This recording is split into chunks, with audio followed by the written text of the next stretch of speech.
فإن خير الحديث كتاب الله وخير الهدي هدي محمد صلى الله عليه وسلم وشر الأمور محدثاتها وكل محدثة بدعة وكل بدعة ضلالة وكل ضلالة في النار.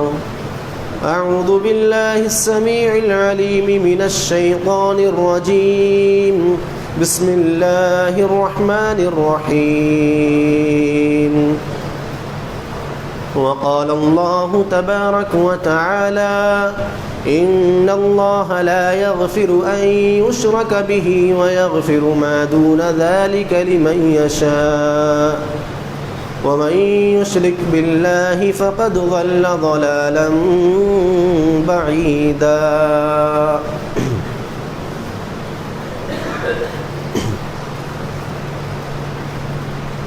معزز حاضرین جمعہ، ہر قسم کی تعریف، توصیف، کبریائی و بڑائی،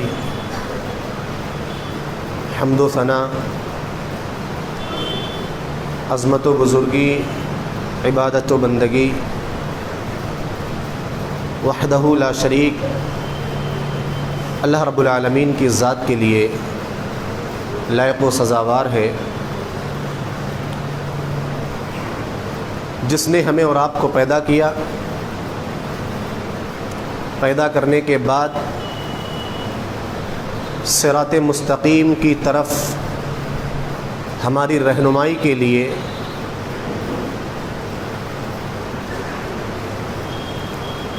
انبیاء اور رسول کا سلسلہ جاری و ساری فرمایا،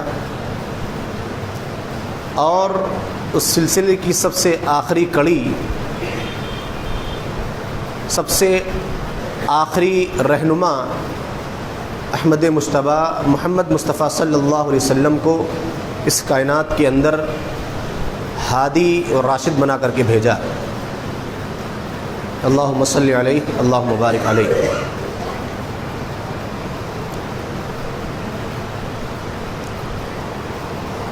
آج کے اس خطبے میں جس موضوع کے تعلق سے اختصار کے ساتھ گفتگو کرنے کی کوشش کروں گا وہ ہے شرک، وجوہات اور چور دروازے۔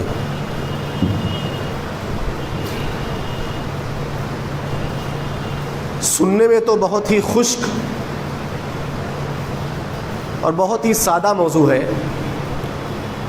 لیکن اہمیت اور فضیلت کے اعتبار سے بہت ہی بلند اور بہت ہی معیاری موضوع ہے، اس لیے کہ یہی بنیاد ہے۔ ان چیزوں کو چھوڑ کر کے ہم دوسری تمام چیزیں سیکھیں، ان پر عمل کریں اور ساتھ ساتھ شرک بھی کریں، اس کی قباحت کو نہ جانیں، تو سب کچھ برباد، سب کچھ ضائع ہونے والا ہے۔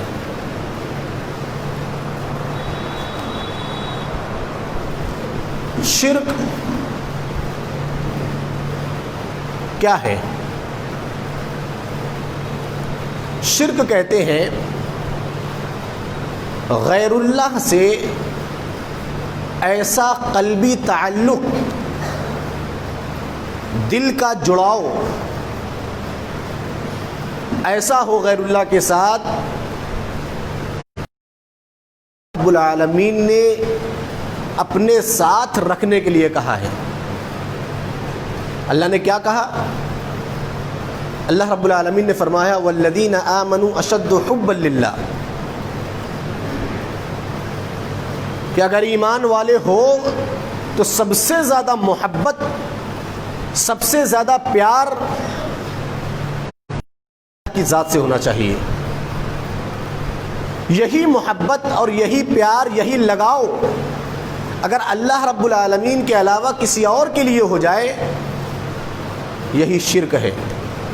یہ طبعی پیار کی بات نہیں کر رہا ہوں، ماں باپ سے آدمی پیار کرتا ہے، اپنی بیوی سے پیار کرتا ہے،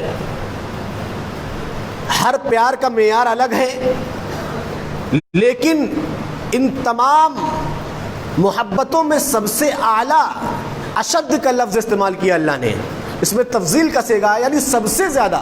جیسے اکبر بولتے ہیں اللہ اکبر، اللہ سب سے بڑا ہے، تو اشد کہا گیا یہاں پہ کہ سب سے زیادہ محبت اللہ رب العالمین سے ہو. اگر یہی سب سے زیادہ محبت کسی اور سے ہے تو یہ شرک ہے اور یہ اللہ کو پسند نہیں ہے.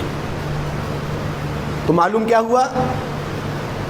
شرک کہتے ہیں اللہ کی ذات، اسماء و صفات، اختیارات، اللہ کے احکام، اللہ کے علاوہ کسی اور کی سننا، کسی اور کو فالو کرنا.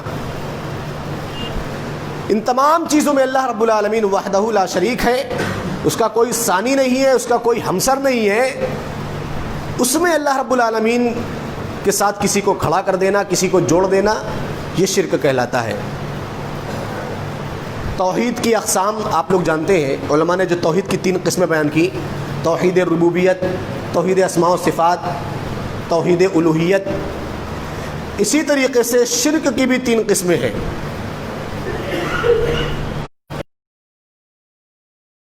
شرک فی الذات، یعنی اللہ کی ذات میں شرک کرنا. کیا مطلب؟ ذات میں شرک کا کیا مطلب ہے؟ ذات میں شرک کا مطلب یہ ہے کہ اللہ کو کسی سے، کسی کو اللہ سے تصور کرنا. یہودی کہتے تھے حضرت عزیر اللہ کے بیٹے ہیں. اللہ رب العالمین نے ان کے اس قول کو قرآن حکیم کے اندر نقل فرمایا، وقالت الیہود عزیر ابن اللہ. کہنا تھا کہ حضرت عزیر علیہ السلام یہ اللہ کے بیٹے ہیں، اور عیسائی کہتے تھے کہ حضرت عیسیٰ علیہ السلام اللہ کے بیٹے ہیں. عیسائیوں کا ایک اور عقیدہ، حضرت مریم علیہ السلام اللہ کی بیوی ہے. اور مشرکین مکہ کا یہ عقیدہ تھا کہ فرشتے یہ اللہ کی بیٹیاں ہیں. یعنی یہ عقیدہ جو 4 چیزیں بیان گھوم پھر کر کے وہیں پہ آ کر، یعنی اللہ کی ذات میں کسی کو شریک کر دینا، اللہ نے اس کی نفی فرمائی قرآن حکیم کے اندر. مشرکین مکہ فرشتوں کو اللہ کی بیٹیاں قرار دے، یہود حضرت عزیر کو، اور عیسائی حضرت عیسیٰ علیہ السلام اور حضرت مریم علیہ السلام کو ایک کو بیٹا اور ایک کو بیوی قرار دیتے. تو اللہ رب العالمین نے ان کی نفی کرتے ہوئے فرمایا ایشرکون ما لا یخلق شیئا وهم یخلقون، کیا اس چیز کو اللہ رب العالمین کا شریک بناتے ہیں جو پیدا کی گئی ہے، جس نے خود کچھ نہیں پیدا کیا. تو اللہ رب العالمین نے اس طریقے سے ان کی نفی کی، ان کا بائیکاٹ کیا، ان کا رد کیا، اور یہ بتلایا کہ نہیں، اللہ رب العالمین واللہ احد، اللہ الصمد، لم یلد ولم یولد ولم یکن لہ کفوا احد. پوری توحید الوہیت اور شرک فی الذات کی نفی میں یہ سورہ اخلاص ہے. تو شرک فی الذات کا مطلب اللہ کو کسی سے، کسی کو اللہ سے تصور کرنا، یہ شرک فی الذات ہے. یہ تعریف یاد رکھی جائے. اور اسی طریقے سے دوسری چیز شرک کی ہے شرک فی اسماء و صفات. شرک فی الاسماء و صفات کیا مطلب؟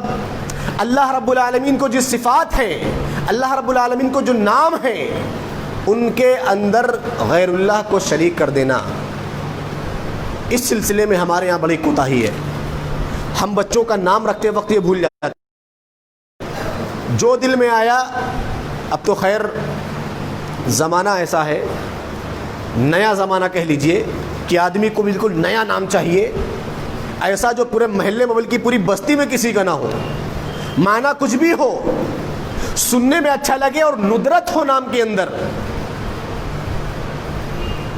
یہ چاہیے، معنی کچھ بھی ہو. اور اسی چکر میں آدمی شرک بھی کرتا جا رہا ہے. اسما کے اندر شرک کر رہا ہے، جہاں نام کے آگے عبد لگانا چاہیے وہاں ڈائریکٹ نام رکھ دے رہا ہے. بہت سارے نام ہیں مثال کے طور پہ. تو اگر کوئی ایسا نام ہے جس کا معنی و مفہوم سے یہ معلوم ہو رہا ہے کہ اللہ رب العالمین کی صفت ہے اور اللہ رب العالمین ہی ایسا، اس کے علاوہ کوئی ایسا نہیں ہے، وہاں آگے عبد لگانا چاہیے۔ اب کسی کا نام عبد الحلیم ہے تو ہم اس کو حلیم کہہ رہے ہیں، عبد چھوڑ دے رہے ہیں۔ تو یہ ساری چیزیں، مثال کے طور پہ بہت سارے نام ایسے ہیں کہ آدمی اسما کے اندر شرک کرنے جا رہا ہے اور لا علمی میں ایسا کر رہا ہے، اس کو معلوم ہی نہیں ہے کہ بات کہاں تک جا رہی ہے۔ یہ ساری چیزیں اللہ کے لیے خاص ہیں، اللہ کے اسما ہیں یہ، لہذا اللہ کے جو اسما ہیں وہ اللہ کے ہی ہیں۔ اگر آپ کو نام رکھنا ہے تو آگے عبد لگائیے۔ یہ شرک فی الاسما ہے۔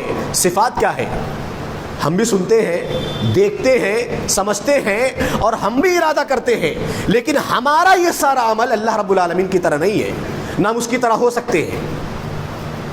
اگر کوئی ایسا قرار دیتا ہے کہ اللہ کے بھی ہاتھ ہیں، ہمارے بھی دو ہاتھ ہیں، تو وہ شرک فی صفات کر رہا ہے وہ، اس لیے کہ اللہ رب العالمین کی صفت اللہ عالم، اللہ ہی بہتر جانتا ہے کیا معاملہ ہے اس کا۔ سب کچھ ہے، ثابت ہے، اللہ کے ہاتھ بھی ہیں، اللہ کے پاؤں بھی ہیں، اللہ کا چہرہ بھی ہے، اللہ رب العالمین سمیع بھی ہے، بصیر بھی ہے، اس کا مطلب آنکھ بھی ہے اور کان بھی ہے، سب کچھ ہے۔ لیکن یہ کہنا کہ اللہ کے کان ہماری طرح ہے، یہ شرک فی الصفات ہے۔ اللہ کے آنکھ ہماری طرح ہے، یہ شرک فی الصفات ہے۔ اللہ کا ارادہ ہمارے ارادہ کرنے کی طرح ہے، یہ شرک فی الصفات ہے۔ ہم ارادہ کرتے ہیں کسی کام کا، جب تک کرنا گزرے ہوتا نہیں، اللہ ارادہ کرتا ہے، کہتا کن ہو جا، ہو گیا۔ کتنا فرق ہے؟ ہمارے پاس بھی علم ہے لیکن اللہ کے علم کے مقابلے میں نہیں۔ تو یہ کمپیئر کرنا اللہ رب العالمین کی ذات سے، یہ بھی شرک ہے۔ خود ہی نہیں بلکہ کسی بھی نبی کو، ولی کو یا فلاں کو کسی بھی کو اللہ رب العالمین کی ذات کے صفات میں کمپیئر کرنا کہ اللہ رب العالمین عالم الغیب ہے تو نبی بھی تھے، شرک ہے، شرک فی الصفات ہے۔ لیس کمثلہ شیء وہو السمیع البصیر، اللہ نے صاف کہہ دیا اس کے مثل کچھ ہے ہی نہیں، کوئی نہیں ہے، سمیع ہے، بصیر ہے۔ اللہ نے آگے سمیع اور بصیر کی صفت بیان کی، یعنی اللہ سمیع سننے والا بھی ہے، بصیر دیکھنے والا بھی ہے، لیکن ہمارا یا آپ کا یا کسی نبی کا، ولی کا، پیر فقیر کا سننا اور دیکھنا اللہ کے جیسا نہیں ہے۔ لیس کمثلہ شیء، کوئی بھی چیز اس کے مقابلے میں نہیں ہے، اس کے جیسی ہے ہی نہیں، وہ اکیلا ہے، واحد ہے، احد ہے۔ یہ ہے شرک فی الصفات۔ سمجھ میں آیا؟ تو شرک فی الصفات کیا ہے؟ نام میں اور صفت میں اللہ رب العالمین کے مقابلے کسی کو کھڑا کرنا، یہ شرک فی الصفات ہے۔ اسی طریقے سے تیسری چیز ہے شرک فی العبادہ۔ عبادت کیا ہے؟ ہمارے بھی کچھ مخصوص کام ہوتے ہیں، ہم ان میں کسی کو شریک نہیں کرتے، وہ کام ہم اکیلا ہی انجام دینا پسند کرتے ہیں اور انجام دے کر کے خوش ہوتے ہیں۔ اسی طریقے سے کچھ ایسے کام ہیں جو اللہ رب العالمین کے لیے خاص ہیں، ان میں کسی کو شریک نہیں کیا جا سکتا۔ نماز، قیام، سجدہ، رکوع، قربانی، حج، روزہ، اسی طریقے سے توکل، بہت ساری چیزیں، یعنی عبادت کی جتنی قسمیں ہیں یہ ساری قسمیں اللہ رب العالمین کے لیے خاص ہیں۔ ان میں کسی کو شریک کیا جائے یا کسی غیر کے لیے وہ عبادتیں انجام دی جائیں تو یہ شرک فی العبادہ ہے۔ یہ شرک کی تینوں قسمیں ہیں، شرک فی الذات و صفات، شرک فی العبادہ۔ جس طریقے سے توحید کی تین قسمیں ہیں، شرک کی یہ تینوں قسمیں ہیں، اس کو ذہن نشین رکھا جائے۔ اس لیے کہ خلاصہ یہی ہے پوری شریعت کا، اگر آپ کو شرک سے بچنا ہے تو ان تینوں چیزوں کو سامنے رکھ لیں، اس کے علاوہ، ان چیزوں کے علاوہ ہٹ کر کے کام انجام دے لیں، شرک نہیں ہوگا۔ تو یہ شرک کی تین قسمیں ہیں۔ اب دیکھیں کہ شرک کی وجوہات کیا ہیں، شرک ہوتا کیوں ہے۔ ہم اور آپ یہ سمجھتے ہیں کہ غیر اللہ کے سامنے جا کر کے سجدہ کر لینا شرک ہے، کسی کو خالق اور مالک جانتے اس کے آگے ہاتھ پھیلانا، کسی سے بیٹے یا اولاد کی تمنا رکھنا اللہ کو چھوڑ کر کے شرک، ہم یہی سمجھتے ہیں، ہم کو یہی بتلایا گیا۔ لیکن شرک کا جو سب سے بڑا سبب ہے وہ انسان کی اپنی خواہش پرستی ہے۔ شرک یہیں سے شروع ہوتا ہے، اس لیے کہ انسان آزاد نہیں ہے عبادت کے معاملے میں، دنیا کے معاملے میں آزاد ہے، دنیا آپ کا، لیکن اس کی بھی باؤنڈیشن ہے۔ آزاد کا مطلب یہ ہے کہ آپ خوب محنت کریں، جیسے چاہیں ویسے کام کریں، لیکن حلال طریقے سے، لیکن عبادت کے معاملے میں آزاد نہیں ہے۔ وہی عبادتیں انجام دینی ہے جو اللہ نے بتائی، اپنی طرف سے کچھ نہیں کر سکتے۔ عقل پرستی یعنی خواہش پرستی، اپنی خواہش کی اتباع کرنا، یہ سب سے بڑا شرک ہے، سب سے بڑا سبب ہے۔ اللہ رب العالمین نے قرآن حکیم کے اندر اس کی طرف اشارہ کرتے ہوئے فرمایا افرأیت من اتخذ الہہ ہوا، اے رسول آپ کا اس آدمی کے بارے میں کیا خیال ہے جس نے اپنے نفس کو اپنا معبود بنا لیا ہو۔ اللہ کو چھوڑ کر کے اپنے نفس کو اپنا معبود بنا لینا، اگر آدمی ایسا کر لے ظاہر سی بات ہے اللہ کے احکامات کی اس کے سامنے کوئی حیثیت ہی نہیں رہ جاتی۔ اور آج جتنی بھی خرابی ہمارے معاشرے کے اندر ہے اسی بنیاد پر ہے۔ آگے اللہ نے فرمایا افرأیت من اتخذ الہہ ہوا واذلہ اللہ علی علم، کہ جو آدمی نفس کو اپنے خواہش کا معبود بنا لے، اپنے خواہش کو اپنا معبود بنا لے، تو اللہ تبارک و تعالی علم ہونے کے باوجود اس کو گمراہ کر دیتا ہے۔ ہم نہیں جانتے کہ سود بیاج لینا حرام ہے، جانتے ہیں کہ نہیں جانتے؟ کتنی تقریریں سنی ہم نے، پتہ ہے کہ نہیں ہوتا ہے؟ آج 80% لوگ یہی کر رہے ہیں، خوب دبا کر کے سود کھا رہے ہیں، بیاج کھا رہے ہیں، حرام خوری ایسے کر رہے ہیں گویا کہ باپ کا مال ہو، اس طرح کھایا جا رہا ہے۔ اور پھر لوگوں کے سامنے، مولویوں کے سامنے ایسے بن کر کے پیش آتے کہ ان سے بڑا کوئی ولی اللہ ہے ہی نہیں، ایسا ملتے ہیں لوگوں کے سامنے۔ یہ معاملہ ہے، جانتے ہیں کہ سود بیاج کھانا حرام ہے لیکن کھایا جا رہا ہے، جانتے ہیں کہ بے ایمانی کرنا حرام ہے، علم ہے لیکن کھایا جا رہا ہے۔ کیوں؟ کیونکہ ہم نے اپنے نفس کو اپنا معبود بنا لیا ہے، اور یہی سے شرک کی شروعات ہے۔ شرک صرف اللہ کے علاوہ غیر کو سجدہ کرنے کا نام نہیں ہے، اپنے نفس کی غلامی کرنے کا نام شرک ہے، اور اس سے کوئی نہیں بچ پا رہا ہے، چاہے وہ اپنے آپ کو کتنے بڑا موحد کہتے ہوں، چاہے وہ اہل حدیث ہو یا دوسری جماعت کے لوگ ہوں، کوئی بچ نہیں پا رہا ہے۔ ہر آدمی اسی مرض کے اندر مبتلا ہے۔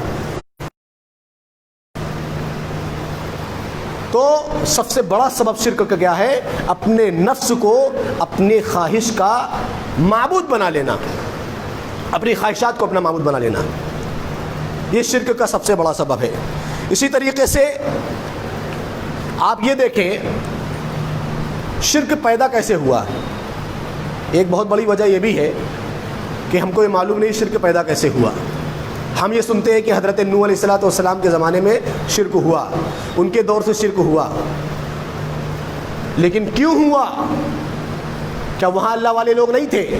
ارے جو پہلی نسل تھی تو وہ اتنی عبادت گزار تھی، قرآن حکیم کے اندر جن کا نام آیا وَقَالُوا لَا تَذَرُنَّ آلِهَتَكُمْ وَلَا تَذَرُنَّ وَدًّا وَلَا سُوَاعًا وَلَا يَغُوثَ وَيَعُوقَ وَنَسْرًا، یغوث سوا نصر، یہ سب کون لوگ تھے؟ ارے بڑے نیک لوگ تھے، یہ حضرت نوح کی قوم سے تھے، بڑے نیک لوگ تھے، ولی اللہ تھے، لیکن ان کو معبود کس نے بنایا؟ بعد والے لوگوں نے۔ کیوں؟ حضرت عبداللہ بن عباس رضی اللہ تعالیٰ عنہ بیان کرتے ہیں کہ حضرت نوح علیہ السلام کی جو پہلی نسل تھی وہ شرک سے پاک تھی، ان کے ہاں شرک نام کی کوئی چیز نہیں تھی، بڑے اللہ والے تھے۔ ان کے بعد جو نسل آئی ہے اور پہلی جو نسل گزری ہے ان میں سے یہ جو 5 نام گنائے گئے، آپ جانتے ہیں مجسمے اس لیے بنائے گئے تھے کہ ان کو دیکھ کر کے کچھ حاصل کیا جائے اور ان کے جیسا بننے کی کوشش کی جائے۔ وہاں بھی نیت صاف تھی، ان کی عبادت مقصد نہیں تھا، لیکن انجام کیا ہوا؟ لوگ جب اس حقیقت کو بھول گئے کہ یہ مجسمے بنائے کس لیے گئے تھے، تو وہاں سے شرک شروع ہو گیا۔ مجسمے بنانے والے جب تک موجود تھے تب تک کچھ نہیں تھا، لیکن جب وہ لوگ چلے گئے اس کے بعد معاملہ ہوا کہ یہ بھول گئے کہ مجسمہ بنایا کس لیے تھا۔ جب انسان اپنی حقیقت کو بھول جائے، اپنے والدین کے یا اپنے آبا و اجداد کے نقش قدم کو بھول جائے، تو ایسے ہی خرافات اور شرک کے اندر مبتلا ہو جاتا ہے۔ بڑی وجہ یہ ہے کہ ہمیشہ اپنے آبا و اجداد کے تعلق سے انسان کو باتیں یاد رکھنی چاہیے۔ اگر مشرک تھے تو ان سے سبق لے کر کے موحد بننا چاہیے، اور اگر موحد تھے تو ان کے نقش قدم پر چلنا چاہیے، ان کو فالو کرنا چاہیے۔ ان لوگوں نے ایسا ہی نہیں کیا، شرک کر بیٹھے، اور اس کے بعد سے شرک جو دنیا کے اندر رائج ہوا، اور سب سے بری حالت میں آج اس دنیا کے اندر شرک ہے، اس کے بارے میں اللہ یؤمنوا اکثرهم باللہ الا هم مشرکون، کہ اکثر لوگ ایمان لانے کے بعد بھی، تو بتائیے کس کا ایمان سلامت رہ جاتا ہے؟ اللہ رب العالمین ایمان والوں کو بھی مشرک کہہ رہا ہے، تو ہم کتنا دعویٰ کر لیں، لیکن واقعی میں اگر ہم صحیح طور پر شرک سے پاک نہیں ہیں تو ہم بھی اسی کیٹیگری میں ہیں، اسی کیٹیگری میں ہیں۔ تو یہ سبب تھا، اور اسی طریقے سے عرب والے بھی ہمیشہ مشرک نہیں تھے، ان کے یہاں بھی بت پرستی بعد میں آئی ہے، شرک بعد میں رائج ہوا۔ نبی کریم صلی اللہ علیہ وسلم نے فرمایا کہ قبیلہ بنو جرہم کا ایک آدمی عمرو بن حی، یہ یمن گیا، عرب والے مشرک نہیں تھے شروع سے، بعد میں ان کے یہاں شرک ہوا۔ یمن گیا، اس نے دیکھا کہ وہاں بتوں کی پوجا ہو رہی ہے، اس کو بڑی پسند آئی، وہاں سے ایک بت لا کر کے خانہ کعبہ کے سامنے نصب کر دیا، گاڑ دیا، اور لوگوں کو اس سے متعارف کرایا، اس کے بارے میں بتلایا، اور ساری ڈیٹیل سے بتلائی کہ یمن کے اندر ایسا ایسا ہوتا ہے۔ لوگوں کے ہاں ایک خدا کا تصور تھا ہی نہیں، وہ سمجھتے تھے کہ اللہ رب العالمین ہے، خالق مالک اللہ رب العالمین ہے، لیکن ان کا چونکہ نظریہ یہ تھا کہ اللہ تک پہنچنے کے لیے کوئی ہونا چاہیے، جیسے ہمارے وہاں آج لوگوں کا عقیدہ ہے کہ اللہ تک پہنچنے کے لیے کوئی ہونا چاہیے، راستے میں سیڑھی ہونی چاہیے چھت پہ جانے کے لیے، یہ ان کا بھی اپنا خیال تھا۔ لہذا ان کے سامنے یہ بات آئی، فوراً اس سے مرعوب ہو گئے، متاثر ہو گئے، اور پوجا کرنے لگ گئے، یہاں سے شرک۔ اللہ کے رسول نے اس کے بارے میں فرمایا، رأیت عمرو بن عامر الخزاعی یجر قصبہ فی النار۔ نبی کریم صلی اللہ علیہ وسلم جب معراج کے اندر گئے، وہاں سے واپس آئے، تو حضرت ابو ہریرہ فرماتے ہیں، بخاری شریف کی روایت، کہ میں نے عمرو بن خزاعی کو دیکھا کہ وہ اپنی آتوں کو، اپنی اتڑیوں کو جہنم کے اندر گھسیٹ رہا ہے۔ اللہ کے رسول نے فرمایا، کانا اول من سیب السوائب، یہ پہلا آدمی تھا جس نے جزیرہ عرب کے اندر جانوروں کو بتوں کے نام پر چھوڑنے کی رسم ایجاد کی۔ یعنی اس نے شرک، اللہ کے علاوہ کسی کے لیے قربانی جائز نہیں ہے، لیکن یہ وہ پہلا آدمی ہے جس نے بتوں کے نام پر قربانی کی رسم ایجاد کی۔ اللہ رب العالمین اس کو یہ سزا دے رہا ہے جہنم کے اندر۔ یعنی سبب کون بنا؟ یہ آدمی قبیلہ بنو جرہم کا، لہذا اللہ رب العالمین نے جہنم میں ڈال دیا۔ تو عرب بھی ہمیشہ بت پرست نہیں تھے، عرب کے ہاں، عربوں کے ہاں بھی بت پرستی نہیں تھی۔ اسی طریقے سے آپ دیکھیں کچھ باتیں اور ہیں، شرک کے چور دروازے، شرک کہاں سے پھیلتا ہے؟ اس سے پہلے میں اس طرف آؤں، نبی کریم صلی اللہ علیہ وسلم کی ایک حدیث آپ دیکھیں کہ شرک کا معاملہ اس امت کے اندر کیسا ہے۔ حضرت ابو بکر صدیق رضی اللہ تعالیٰ عنہ اور دیگر کئی راوی اس حدیث کے راوی ہیں، کہتے ہیں اللہ کے رسول نے فرمایا، الشرک فی امتی اخفا من دبیب النمل، کہ میری امت کے اندر شرک اس طریقے سے داخل ہوگا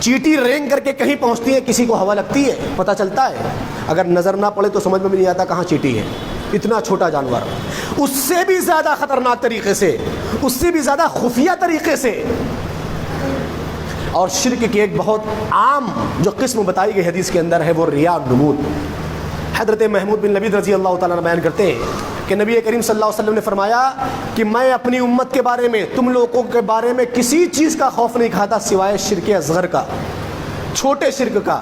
پوچھا کہ اللہ کے رسول چھوٹا شرک کیا ہے؟ کہا الریا، دکھاوا، خود نمائی، ریاکاری کرنا۔ ہر کم و بیش آدمی آج اس مرض کے اندر مبتلا ہے، چاہے وہ عبادت کے معاملے میں ہو یا اسی طریقے سے اطاعت کے معاملے میں ہو، معاملات کے معاملے میں ہو، ہر جگہ مقصد کچھ اور ہے، مقصد جو ہونا چاہیے وہ نہیں ہے، مقصد کچھ اور ہے۔ سزا بیان کرتے ہوئے کہ بروز قیامت اللہ رب العالمین جب ہر آدمی کو اس کے عمل کا بدلہ دے چکے گا تو ریاکار ایسے کھڑے ہوں گے. تو اللہ پوچھے کھڑے کیوں ہو؟ پتہ چلے گا کہ بدلہ ملا نہیں ہے. تو اللہ رب العالمین کہے گا اذهبوا الى الذين كنتم تراؤون في الدنيا. ارے تم یہاں کیوں کھڑے ہو؟ ان کے پاس جاؤ دنیا کے اندر جن کو تم دکھایا کرتے تھے، جن کو دکھانے کے لیے عمل کیا کرتے تھے. فانظروا هل تجدوا عندهم جزاء. جاؤ دیکھو ان کے پاس کوئی بدلہ ہے تمہارا. اس طریقے سے اللہ رب العالمین ذلیل کرے گا قیامت کے دن.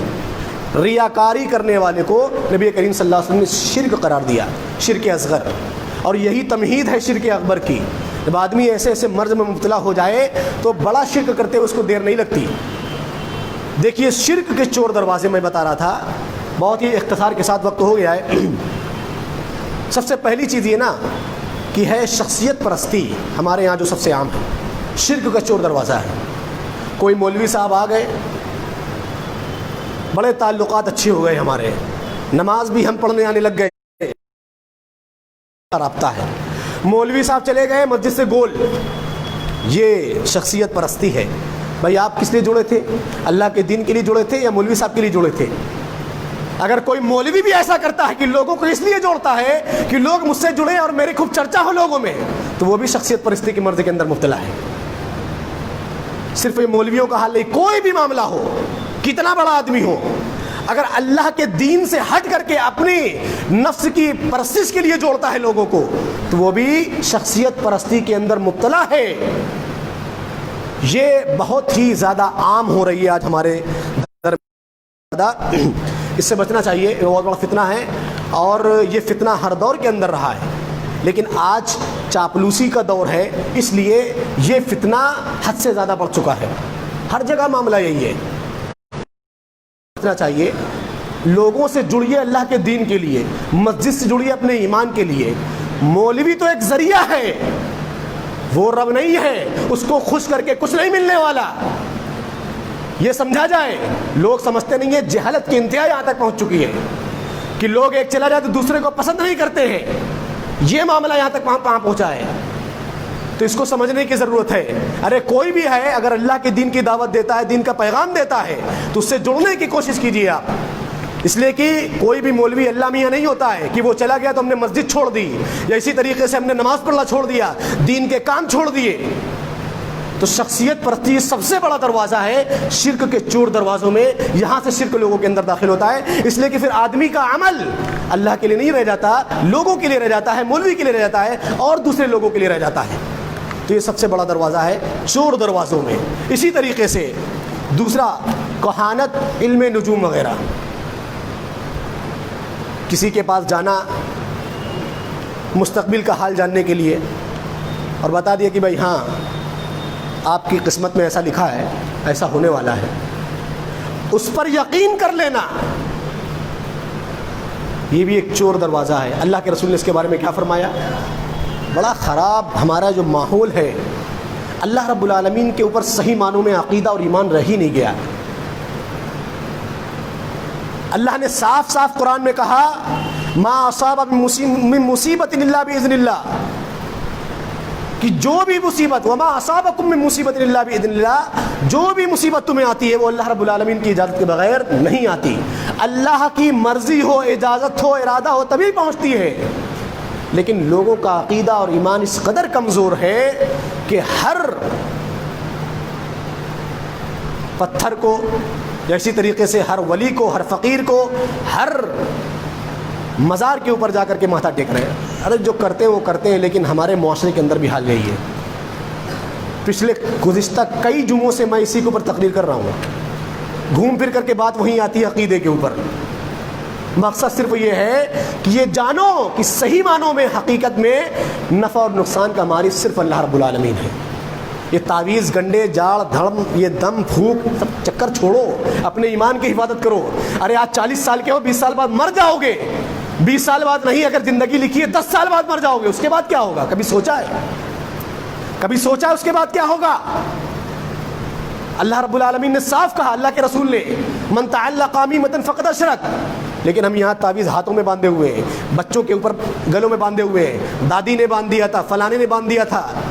ایک تو شادیاں کر کے لاتے ہو مشرکوں کو اور اس کے بعد پوری نسل خراب کرتے ہو، شرم آنی چاہیے۔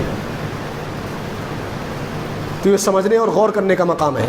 بہرحال تو یہ کسی کے پاس جانا اور اس سے قسمت کا حال معلوم کرنا، اللہ کے رسول نے فرمایا من اتی عرافا او کاہنا فصدقہ بما یقول، کہ جو آدمی کسی کاہن کے پاس جائے، کسی عراف کے پاس جائے، قسمت کا حال یا ستاروں سے قسمت کا حال بیان کرنے والے کے پاس جائے، فصدقہ، اس کی تصدیق کرے جو کچھ وہ کہے، تو اس نے کیا کیا؟ فقد کفر بما انزل علی محمد، تو اس نے اس چیز کے ساتھ کفر کیا جو نبی کریم صلی اللہ علیہ وسلم کے اوپر نازل ہوئی ہے۔ کیا نازل ہوا؟ قرآن نازل ہوا، حدیث نازل ہوئی، شریعت نازل ہوئی، اس نے شریعت کا انکار کر دیا۔ اور ایک حدیث میں اللہ کے رسول نے فرمایا من اتی عرافا او کاہنا لم تقبل له صلاۃ 40 لیلہ، کہ جو آدمی ایسا کرے، کسی کاہن کے پاس جائے، کسی عراف کے پاس جائے، 40 راتوں تک نماز قبول نہیں ہوتی ایسے آدمی کو چاہیے کہ فوراً اللہ رب العالمین سے توبہ کرے اور شرک سے برات کا اظہار کرے اور ہر حال میں اللہ رب العالمین کا عبادت گزار بن کر کے رہے۔ تو یہ دوسرا طریقہ ہے شرک کا داخل ہونے کا ہماری زندگیوں کے اندر۔ ہمیں معلوم نہیں ہوتا، ہم یہ سوچتے ہیں کہ آج کر لیتے ہیں، کل پھر توبہ کر لیں گے، یہ ہمارا کام ہو جاتا، اس لیے کہ اللہ کے دیکھیے اصول ہے، اگر آپ کسی کے اوپر بھروسہ کرتے ہیں، حدیث اللہ کے رسول کی کہ اللہ رب العالمین اسی کو سپرد کر دیتا آپ کو، اور پھر قیامت کے دن جو اللہ کے رسول حدیث ہے جس سے محبت کرتے اسی کے ساتھ ہوگے، جس پہ آپ نے بھروسہ کر لیا اللہ رب العالمین اسی کے سپرد کر دے گا آپ کو۔ آپ نے مولویوں کے اوپر بھروسہ کر لیا اللہ کو چھوڑ کر کے، پیر فقیر کے اوپر بھروسہ کر لیا، اللہ آپ کو سپرد کر دے گا، ہر معاملہ پھر یہیں سے نپٹے گا، آپ کو اللہ کی ضرورت نہیں ہے، نہ آپ کو اللہ کی ضرورت ہے، نہ اللہ کو آپ کی ضرورت ہے، ارے آپ تو محتاج ہی ہو۔ بہرحال تیسری چیز یہ عقل پرستی، یعنی انسان، اللہ رب العالمین نے انسان کو عقل دی ہے کہ اپنی عقل سے دین کو سمجھے اور اس کے بعد اس پر عمل پیرا ہو، اس لیے نہیں دی کہ اپنی عقل کے مطابق دین کو سمجھے یا دین کو ڈھالے، عقل میں جو آئی وہی مانیں گے، جو عقل میں نہیں آتی نہیں مانیں گے۔ یہ اگر آدمی کا نظریہ ہو تو آدمی گمراہ ہے۔ تقدیر کے مسئلے میں بڑا کئی لوگ باتیں کرتے ہیں، ارے بھائی تمہاری عقل کچھ نہیں ہے، یہ دہریوں کا سوال ہے۔ جو دہریہ تھے اللہ کو نہیں مانتے تھے، ان کا یہ کہنا تھا گھوم پھر کر کے، ارے جب سب کچھ لکھا ہی ہے تو انسان پھر مجبور ہے، وہ بھی یہ کہتے تھے مجبور محض ہے کہ انسان تو مجبور ہے، اگر اللہ نے لکھ دیا تو کرنے کے لیے مجبور ہے، انسان کو کرنا ہی کرنا ہے۔ تو اس طریقے کے سوال در حقیقت جہالت ہے، اور جہالت کی گمراہی کی طرف لے جاتی ہے۔ جب اللہ کے رسول نے، اللہ نے فرما دیا بھائی عقل کی بھی ایک لمٹ ہے، اور اگر آپ کی عقل کے مطابق دین کو ڈھال دیا جائے تو ہر انسان کی عقل برابر کہاں ہوتی ہے، تو ہر ایک اپنے حساب سے دین کو فالو کرے گا، عقل میں آتی ٹھیک ہے مانیں گے، نہیں آتی نہیں مانیں گے۔ جب حدیث کے ہوتے ہوئے اتنا لفڑا ہے، 73 فرقے بنے ہوئے ہیں جہاں عقل کی کوئی دخل ہی نہیں ہے، گنجائش ہی نہیں ہے داخل ہونے کی، تو وہاں یہ حال ہے۔ اگر عقل کے اوپر چھوڑ دیا جاتا تو کیا حال ہوتا؟ اسلام کا تیا پاچا ہو جاتا بالکل۔ تو عقل اللہ رب العالمین نے دی دین کو سمجھ کر کے استعمال کرنے کے لیے، نہ کہ عقل کے اوپر تکیہ اور بھروسہ کرنے کے لیے، جو عقل میں آئے گی وہی مانیں گے، جو نہیں آئے گی نہیں مانیں گے۔ تو یہ بھی تیسرا ذریعہ ہے کہ آدمی اپنے نظریات میں منحرف ہو جاتا ہے اور اللہ رب العالمین کی عبادت سے ہٹ جاتا ہے اور شرک میں مبتلا ہو جاتا ہے۔ تو یہ 3 نظریے ایسے ہیں جو چور دروازوں کے اندر داخل ہے، یہ یہاں سے شرک کی شروعات ہو سکتی ہے۔